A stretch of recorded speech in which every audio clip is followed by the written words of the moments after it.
Olá, boa noite, caros alunos e alunas, sejam bem-vindos e bem-vindas a mais uma noite de aula. Como vocês bem sabem, eu sou o professor, eu sou o aluno, melhor dizendo, eu sou o Daniel, sou aluno da segunda licenciatura em Letras pela UNIT, EURU, é 333 79 67. Como vocês sabem desde o primeiro vídeo, eu estou realizando de forma híbrida o meu estágio supervisionado. Então, em decorrência do coronavírus, tive que me adaptar a esse contexto exatamente fazendo o estágio de maneira híbrida, por meio de um curso de extensão.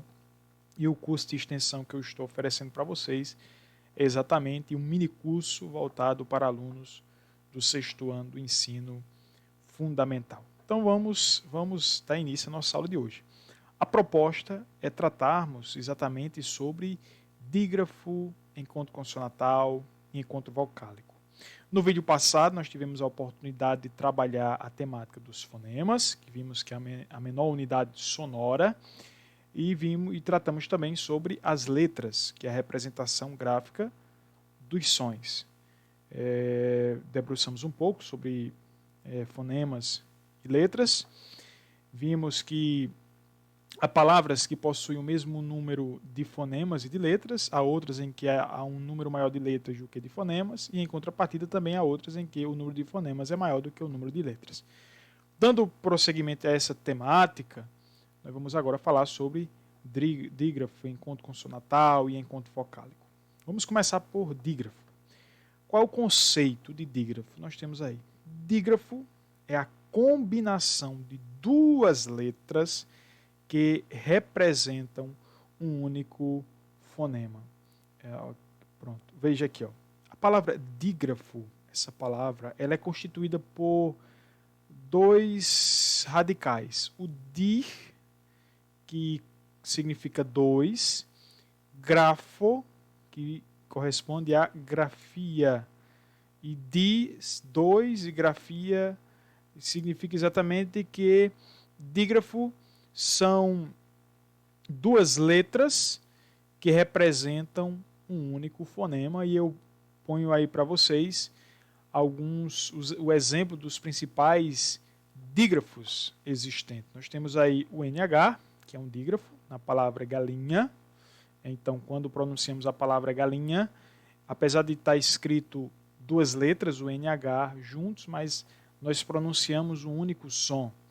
De igual modo, é a palavra, a expressão CH, que seria a palavra chinelo. Seria aqui a palavra chinelo, eu coloquei a palavra errada, peço desculpa. Mas o CH corresponderia à palavra chinelo. O QU, coloquei aí queijo. Quando a gente pronuncia a expressão queijo, a gente não pronuncia o QU, né? A gente só pronuncia uma única letra, né? Um único fonema, melhor dizendo. São duas letras, QU, mas quando pronunciado corresponde a um único som, a um único fonema. De igual modo é o GU, de sangue. Quando a gente pronuncia a palavra sangue, o U ele não é pronunciado. É como se o G e o U correspondesse a um único som. No RR, palavras como, por exemplo, carro. A gente não pronuncia os dois R's, mas os dois R's correspondem a um único som. De igual modo é o SS, como bossa, o SC, como descer, e o S cedilha, como desça. O XC, na palavra aí, exceção. Nós temos aí do outro lado o AM, como samba. Na palavra samba, o A e o M não são pronunciados. O A ele passa por um processo de nasalização. É como se na palavra samba, o ar com N correspondesse ao som de an, que é o ar com tio. De igual modo, é o AN, de manteiga. O A e o N correspondem ao ar com tio, como fonema. O EN de tempo, EN de pente, IN de imposto, IN de incolor, OM de som, ON de geringonça, de umbo e de mundo. Na verdade, aqui não seria um U com o M, mas seria um U com o N. Então, veja, nós temos aí para vocês uma sequência de dígrafos, exemplos de dígrafos, ou seja, duas letras que correspondem a um único e mesmo som, a um único e mesmo fonema. Então, esse é o conceito de dígrafo. Partindo disso, vamos exercitar, vamos pôr em prática. Então, vamos ver aí a primeira pergunta, que é a seguinte: quantas letras e fonemas tem cada uma das seguintes palavras? Então, vamos começar com a palavra hoje. O número de letras é o mais fácil, é só contar. Você vai lá, 1, 2, 3, 4. Hoje é constituído de 4 letras. Mas é constituído de 4 fonemas?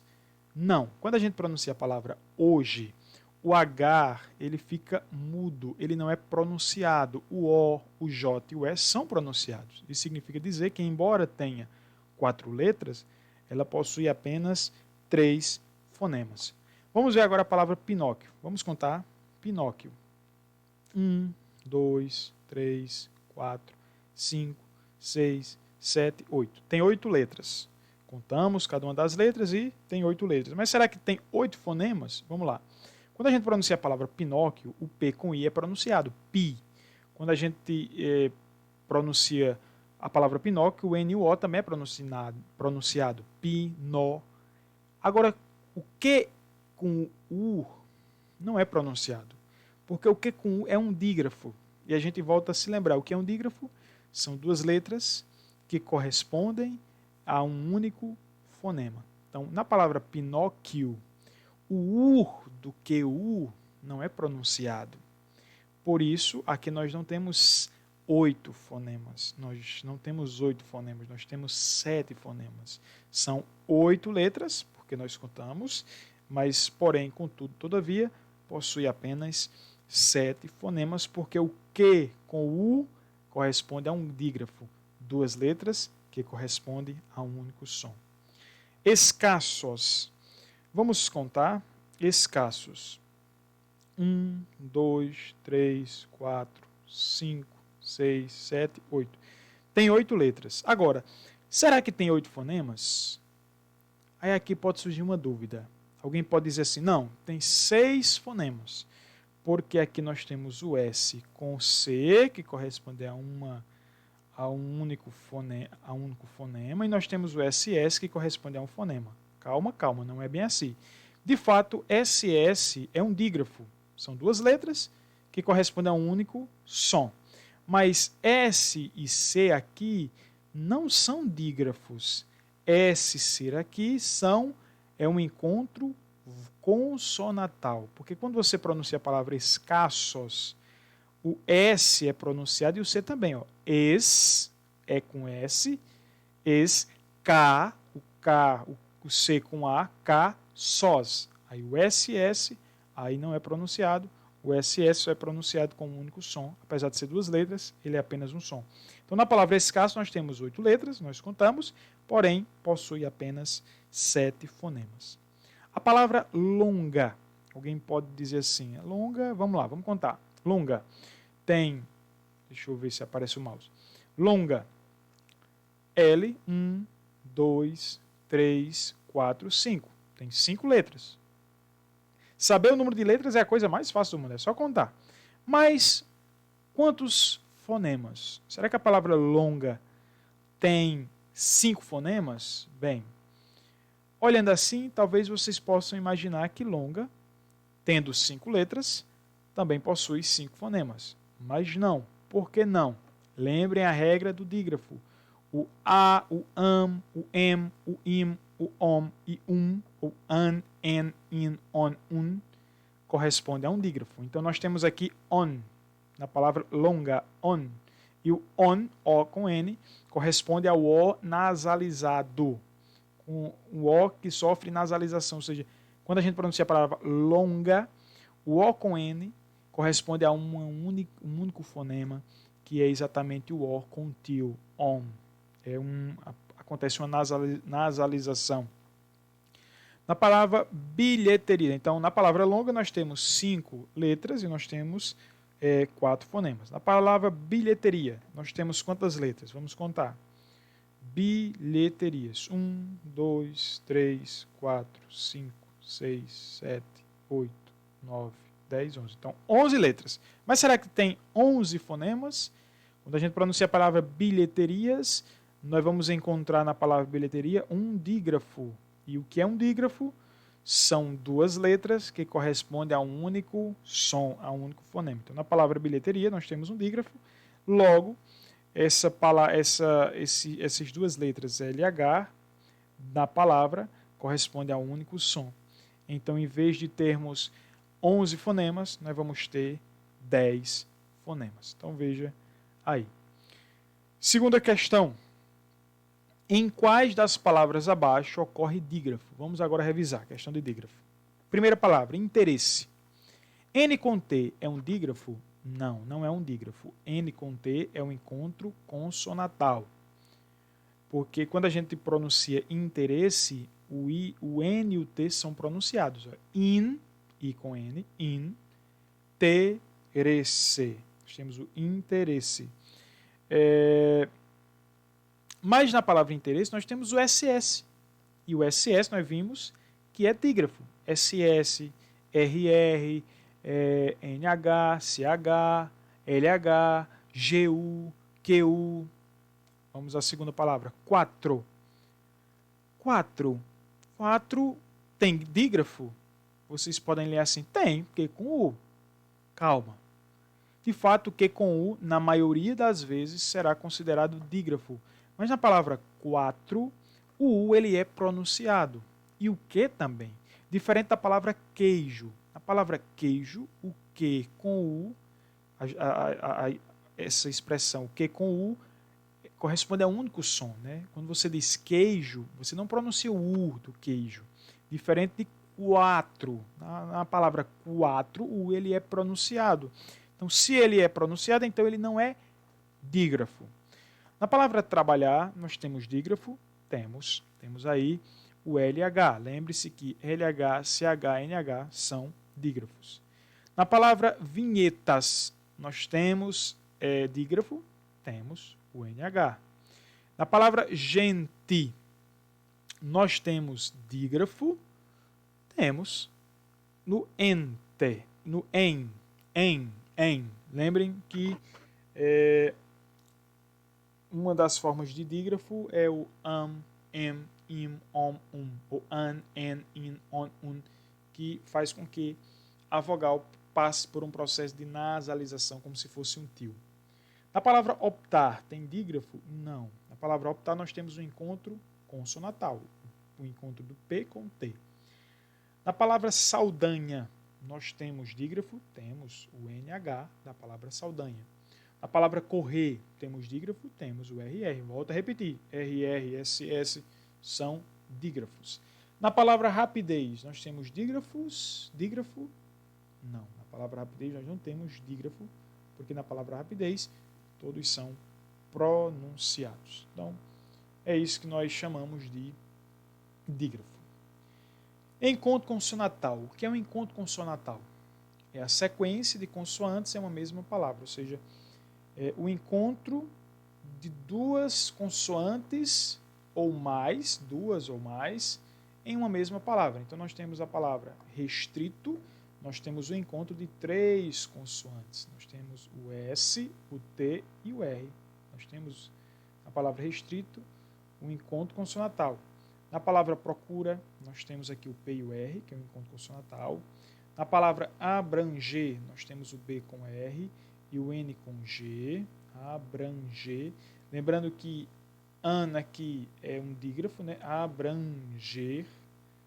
Nós temos o B com R, melhor dizendo, aqui, que corresponde ao encontro consonatal.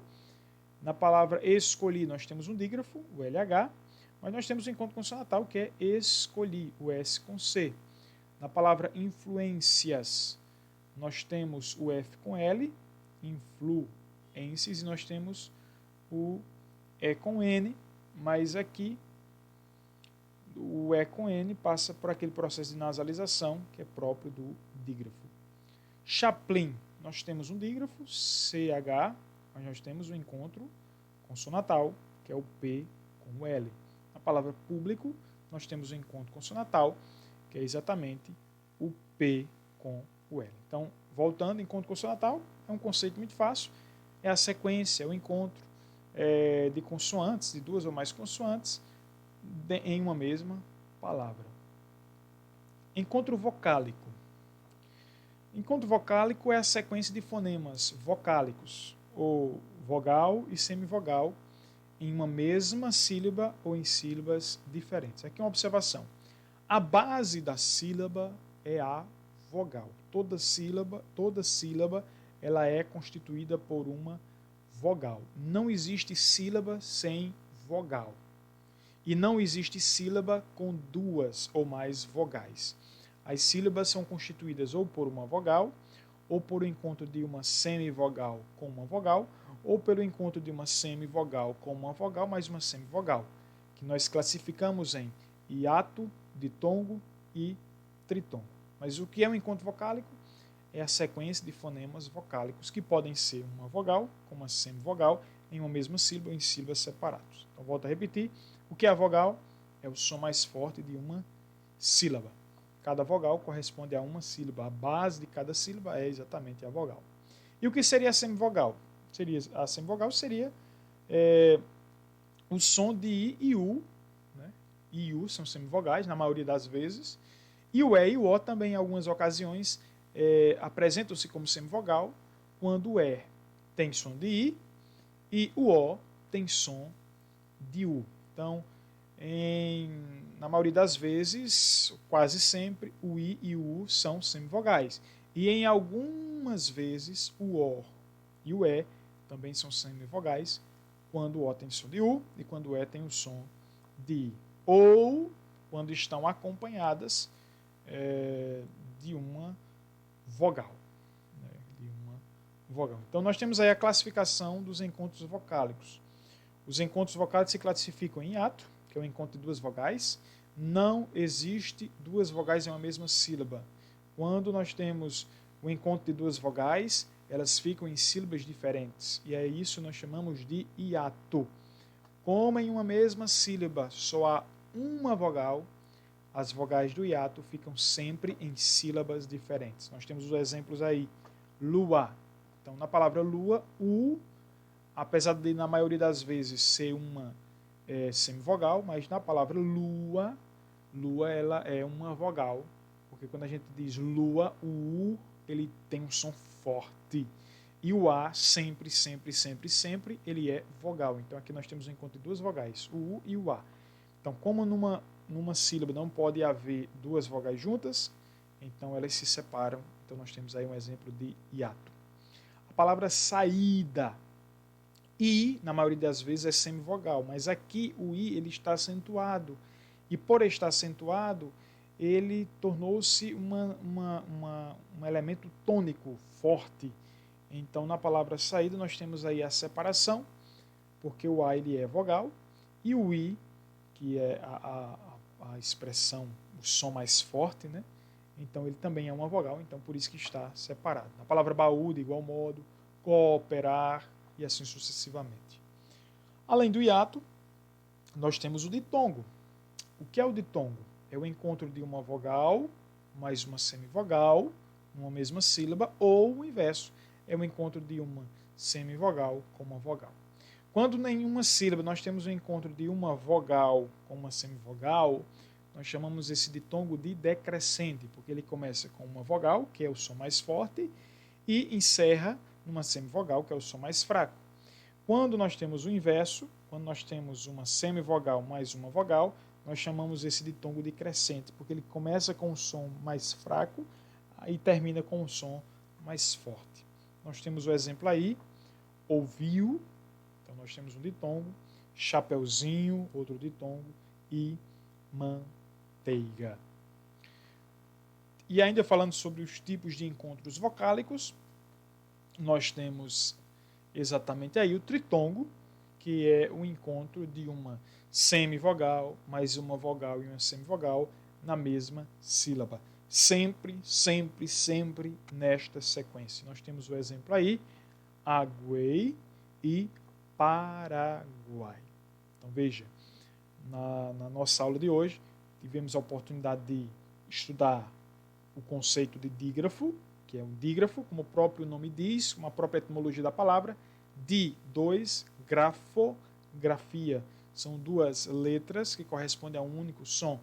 E vimos alguns tipos de dígrafo, NH, CH, LH, GU, QU, RR, SS, am, im, om, an, en, in, on, un. Então vimos esse exemplo. Falamos sobre encontros consonantais, que é o encontro de duas consoantes ou mais em uma mesma palavra. E falamos também sobre os encontros vocálicos, que é o encontro de uma vogal, como uma semivogal, na mesma sílaba, que seria um ditongo, ou encontro de uma semivogal mais uma vogal e uma semivogal na mesma sílaba, que seria um tritongo, ou encontro de duas vogais em sílabas distintas, onde nós temos aí exatamente o que nós chamamos de hiato. Muito bem. O conteúdo para hoje era exatamente esse, mas como é de costume, vamos agora para a leitura do nosso conto. Vamos aí ler um pouco, deixa eu abrir um pouquinho essa tela para que vocês possam me ver, para que assim possamos dar continuidade. Então, hoje nós iremos ler um conto de Marina Colasanti. Eu acho que é isso. É Marina Colasanti. O nome do conto é Uma Estrada Junto ao Rio. Vamos ouvir. Uma estrada, isso é o que era. Uma estrada, menina, nova ainda, de asfalto recém-peteado, que passava sua graça por um vale e serpenteava morro acima. Nova, mas já cheia de utilidades. Recebia carros que iam e vinham. Atendia charretes que levavam o produto dos campos, dava passagem a bicicletas e era caminho para crianças que iam à escola, homens e mulheres que caminhavam entre casa, trabalho e festa. Um dia, até um caminhão seguira por ela cheio de carga. Mas a estrada não estava feliz. Olhava o rio que corria ao seu lado e suspirava. Ah, como eu queria ser um rio. Não era um grande rio, era um rio menino, novinho como ela, que, seguindo quase o mesmo desenho, acompanhava suas curvas entre a grama. Mas ele corre enquanto eu fico parada. Ele vai longe e eu acabo logo ali. Ele brinca o dia inteiro, faz rodamoinho, sopra espuma nas pedras, inventa cascatinhas. Eu não. Tenho de ficar bem comportada, lisa e arrumadinha. Não devo me sujar, não devo rasgar meu asfalto e tenho de tratar a todos com delicadeza. Ah, como é chato ser estrada. Assim suspirava a estradinha, voltando os olhos para o rio. Tanto suspirou que um dia, cansada de seus próprios suspiros, resolveu tomar uma atitude. Brisa, brisa, chamou ela quando, ao nascer do sol, um ventinho leve bafejou o dia. Venha cá, por favor, aqui bem em cima de mim. Assim, agora, sobre com força. E a brisa soprou, soprou, e o asfalto da estrada aos poucos se encrespou como as ondinhas do rio. Obrigada, brisa, disse a estrada, toda contente. Pode deixar que agora me cuido sozinha. E começou a se esforçar para viver feito rio. Porém, encrespada daquele jeito, a estrada já não servia para os carros, não dava passagem às charretes, e até mesmo as pessoas procuravam caminhos mais lisos. Era uma estrada que não servia como estrada, e ainda não era um rio. Passado algum tempo, a ponta da estrada viu chegarem máquinas, tratores, engenhocas fumacentas e uma porção de homens. era o pessoal encarregado das estradas, que com suas picaretas tratou de quebrar o asfalto encrespado e o trocou por um asfalto liso e claro como um tapete. Logo tudo voltou a ser como antes. O trânsito deslizando pela estrada, o sol nascendo numa ponta e se pondo na outra, espichando a sombra das pessoas. E como antes a estrada olhou o rio, e como antes suspirou: ah, como eu queria ser um rio. E do mesmo modo que repetia sua tristeza, repetiu sua decisão. Desta vez não chamaria a brisa. Esperaria até a vinda de uma ventania poderosa, e só então, como as árvores, dobraria suas costas. Força, força! Gritou ela ao vento numa noite escura, despertando-se junto com as folhagens. Força, para que eu possa correr. E a ventania lambeu o asfalto com a língua áspera, encrespando, ondeando, agitando, desfazendo em ondas e rodamuinhos a lisura de tapete. Correr, porém, não corria, nem podia brincar muito. Remexida como estava, continuava sendo uma estrada, sem peixes e sem borbulhas, uma menina estrada à procura do seu jeito de ser. Os carros, é claro, não podiam de jeito nenhum passar por ela. Algumas charretes tentaram, mas desistiram, e os carroceiros espalhavam que aquela estrada era pior que má em tempestade. Ninguém mais se atreveu, e até mesmo as pessoas preferiam outros caminhos. Passado algum tempo, novamente vieram os homens da conservação, mas não trouxeram máquinas. Só os engenheiros, que aproximando-se e estudando bem o chão e as ondas de asfalto, decretaram: essa estrada não tem jeito, é inútil consertar. E deram ordem de retirada. Assim, riscada do mapa, a estrada foi abandonada. Ninguém mais passou por ela, nem para encurtar caminho, nem por curiosidade. O sol nascia numa ponta, se punha na outra, mas já não tinha sombra de menino para espichar, e o mato começou a crescer nas fendas do asfalto.